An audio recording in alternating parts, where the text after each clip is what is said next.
নমস্কার, কেমন আছো তোমরা সবাই? আশা করছি তোমরা সবাই খুব ভালো আছো, সুস্থ আছো। আমার চ্যানেলের আরও একটা ব্লগে তোমাদের সবাইকে স্বাগত জানাই। আজকে সকাল সকালই চলে গেছিলাম বেলুড় মঠের উদ্দেশ্যে। এর আগেও বেলুড় মঠ গেছিলাম, তবে সেটা 2019 সালে, অনেকটা আগেই মায়ের সাথে গেছিলাম। আর এই সময়টায় না আমার খুব ইচ্ছা করছিল যে কোথাও একটা ঘুরতে যাই, বাট ইচ্ছা ছিল শান্তিনিকেতন যাওয়ার, কিন্তু অনেকটা দূর প্লাস নাইট স্টে করতে হবে বলে একটুখানি বাড়ি থেকে অ্যালাউ করছিল না। সেজন্য ভাবলাম একটু কাছে কোথাও ঘুরে আসি। আর 12ই জানুয়ারি স্বামী বিবেকানন্দের 162 বার্থ অ্যানিভার্সারি ছিল, তো সেইটার সেলিব্রেশন ছিল 21 জানুয়ারি বেলুড় মঠে। তো সেই জন্য মনে হলো যে চলো তাহলে 21 যখন একটা ভালো দিন, ওই দিনটাতেই কেন না যাই আর কি। আর সেই সময়টা ছিল উইন্টার, আর হচ্ছে সেই সময়ে এত সুন্দর পরিবেশটা ছিল, ভাইবসটা ছিল। অবভিয়াসলি যারা গেছে তারা তো জানোই, কারণ বেলুড় মঠে গেলে একটা আলাদাই পিসনেস আছে ওই জায়গাটার মধ্যে, যেটা ওইভাবে না গেলে আমি বলতে পারবো না ভয়েসে। যেটা আমার সব থেকে ভালো লেগেছিল ওদের জেস্চার, প্রত্যেকটা কথা মার্জিতভাবে বলা। আর একটা আমি যেটা জানতাম না, আমি ভেবেছিলাম মঠের সামনেই ওই ঢোকার রাস্তাটার খানিকটা আগে জুতো খুলে হয়তো যেতে হয়, বাট না, প্রপারলি জুতোর আলাদা ঘর আছে। সেখানে আমার একটা জিনিস খারাপ লেগেছিল, ওনারা ওই জুতোর ব্যাগটা হাতে করে নিয়ে রাখছিলেন, বাট আমি বলেছিলাম যে ভেতরে গিয়ে যদি রেখে আসা যায়, বাট রুলস ইজ রুলস, আমি তো ওইভাবে কিছু বলতে পারি না। আমি অনেকবারই বলেছিলাম, ঠিক আছে চলো। তোমরা যারা বেলুড় মঠে যাবে তারা অবশ্যই 11:30টার মধ্যে যেও। শীতকালে 6:30 থেকে 11:30টার মধ্যে খোলা থাকে, আর ওদিকে 3:30 থেকে 6টা অবধি খোলা থাকে। আর গরমকালে 11:30 অবধি, তবে 6টা থেকে, সকাল 6টা থেকে 11:30 অবধি। আর এদিকে সন্ধ্যের দিকে 4টে থেকে 7টা অবধি খোলা থাকে। তো এটাই আর কি বলার। তবে আমি সাজেস্ট করব যে উইন্টারে অবশ্যই যাও, কারণ এত সুন্দর গাছ লাগান না ওনারা, খুব সুন্দর লাগে জিনিসটা। আর আরেকটা জিনিস যেটা আমার হয়তো গড ফেভার ছিলেন, তাই আমি বেলুড় মঠটা দেখতে পেরেছি।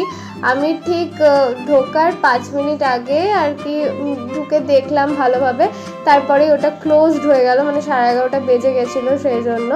এছাড়া বেলুড় মঠে আরও 4টে মন্দির আছে, শ্রী রামকৃষ্ণের মন্দির, স্বামী বিবেকানন্দের মন্দির, পবিত্র মায়ের মন্দির, আর হচ্ছে স্বামী ব্রহ্মানন্দের মন্দির, আর রামকৃষ্ণ জাদুঘর। আর রামকৃষ্ণ জাদুঘরের মধ্যে অনেক কিছু জিনিস আছে, তবে হ্যাঁ, প্রপারলি ওইভাবে প্রত্যেকটা জায়গায় ক্যামেরা অ্যালাউ করবে না ওখানে। আমি ওনাদের প্রচণ্ড রেসপেক্ট করি, যার জন্য ওনারা যেখানে বারণ করছিলেন আমি অবভিয়াসলি ক্যামেরা খুলছিলাম না। আর ওই দিনকে যেহেতু স্পেশাল প্রোগ্রাম ছিল, 160 বার্থ অ্যানিভার্সারি ছিল স্বামী বিবেকানন্দের, তো সেই জন্য প্রপারলি বেলুড় মঠের পাশেই একদম আর কি একটা স্টেজ করে এরকমভাবে অনেক ক্লাসিক্যাল গান, ধ্রুপদ, খেয়াল, এইসব অনেক কিছু গান আর কি, শাস্ত্রীয় সঙ্গীত হচ্ছিল ওখানে। আর এত সুন্দর লাগছিল না, খুব সুন্দর লাগছিল। আমি বারবার খালি বলছি সুন্দর সুন্দর। তোমরা যারা যাওনি এখন অবধি অবশ্যই বেলুড় মঠে ওই সময়টায় যদি পারো তো একবার যেও, খুব ভালো লাগবে।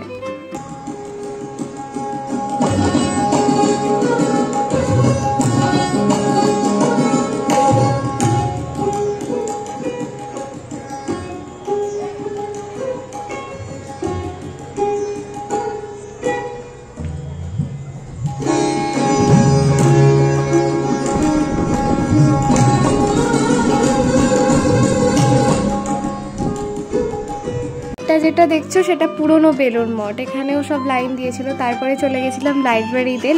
2টো বই কিনেছিলাম, একটা বেস্ট ফ্রেন্ডের জন্য আর একটা আমার জন্য। আর তারপর ভোগ প্রসাদ খেতে চলে গেছিলাম। আর যাওয়ার সময় রাস্তাটা দেখো, এত সুন্দর সাইডগুলো সাজিয়েছে না, খুব ভাল লাগছে। সেই গ্রাম বাংলার মতন আর কি পুরো ভাইবসটা আসছে, এতটাই সুন্দর লাগছিল।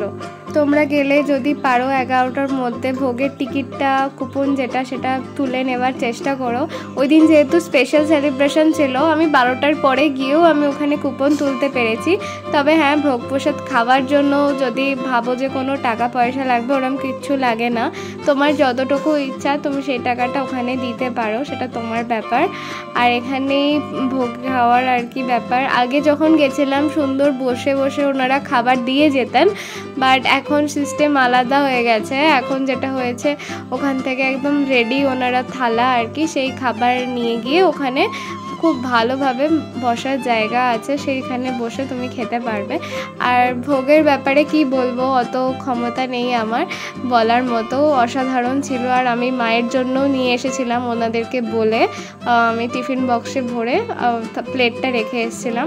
আর সাইডের রাস্তাটা দিয়ে গিয়ে আমি পেয়ারা কিনেছিলাম জানো, দিয়ে পেয়ারা কিনে নিয়ে আমি ওই গঙ্গার ধারে বসে অনেকক্ষণ বসেছিলাম, চুপচাপ বসে বসে পেয়ারা খাচ্ছিলাম। জায়গাটা দেখো, ওনারা কত সবজি চাষ করেছেন, ফুলকপি, টমেটো, আর এছাড়া ডালিয়া ফুলগুলো এত বড় বড় ছিল না।